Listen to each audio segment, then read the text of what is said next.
Students, welcome to my class. In my today's session, we are going to see the concept of capital rationing in capital budgeting.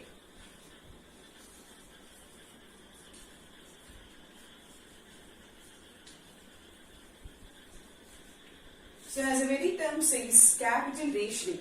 So, what is meant by capital rationing? Capital rationing refers to a situation where the firm has constraint on the funds, but it has all reasons to invest in the respective projects because they will provide either a positive NPV or a higher rate of return in the long run. Therefore, the management will have to simply determine the profitable investment opportunities. But at the same time, it has to decide to obtain that combination of the profitable projects which would yield a highest present value, net present value within the available funds. So management, however, may fix an arbitrary limit to the amount of funds to be invested by the divisional managers. There are two important types of capital rationing in this case. One is the internal capital rationing and the external capital rationing. So to understand the concept of capital rationing and its practical implication, let us understand a question. Let us go through a question. So this is the question I have taken to understand the feasible combination in the project capital rationing. The question is, in a capital rationing situation, the investment limit is 20 lakhs. The investment limit, okay, the investment limit given by the management to you is only 20 lakhs. Suggest the most desirable feasible combination on the basis of the following information. Project A, B, C and D are given to us. Initial cost is in lakhs and NPV also is in lakhs. This is a very simple question. Initial cost is 10 lakhs, 8 lakhs and 7 lakhs, and NPV, net present value in lakhs, is 7 lakhs, 5 lakhs, 4 lakhs and 4 lakhs. Project B and C, this is a condition.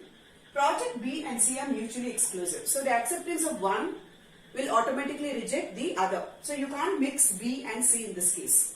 Okay, so you have to have different combination in the project. So how do we solve? Let's start the solution. So let's solve the question given there. What are the things that we need to have? So we have to have combination of projects.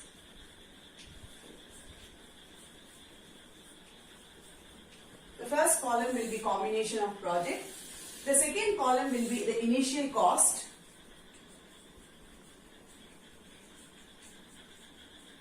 Third column will be NPV. All of them are given to us. This is rupees in lakhs. As I said, B and C are mutually exclusive. So therefore, it is important for us to understand that we can't have a combination of projects with B and C. So remaining all the other combinations we can work out. Okay. So let's take A and B. For example, let me tell you what is A and B.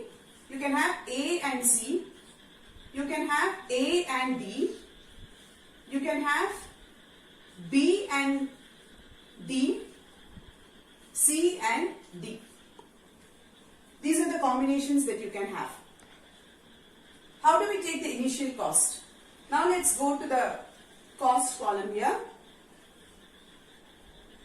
Say for example, as I said, A and B, if you are combining these two projects, the initial cost will be 10 plus 10.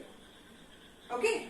And the NPV also will be 7 plus 5. That's how we will take. Okay. So let's take in that case the solution A and B. So 10 plus 10. So 20. Correct? Then we have 18. A plus C. How do I get A and C? 10. 10 lakhs plus 8 lakhs. Hope you all understand. A and D. 10 plus 7, 17. Then B and D, that way. Okay, so let's go to the solution again. A and D is 17 lakhs, that way. B and D, it will be 17 lakhs again. And then again, C and D, 15 lakhs. How do we take the NPV? Same way. How we have taken? The NPV is combining A and B. What is the NPV for A? NPV for A is 7 lakhs. And the NPV for B is 5 lakhs. So 7 plus 5 is 12 lakhs. So that way we will be taking, okay, fill up the column 12 lakhs Then we have 11, correct. 11 lakhs. Then we have again 11 lakhs, 9 lakhs. So the inference is, how do we write the inference? A and B are projects to be chosen because it is giving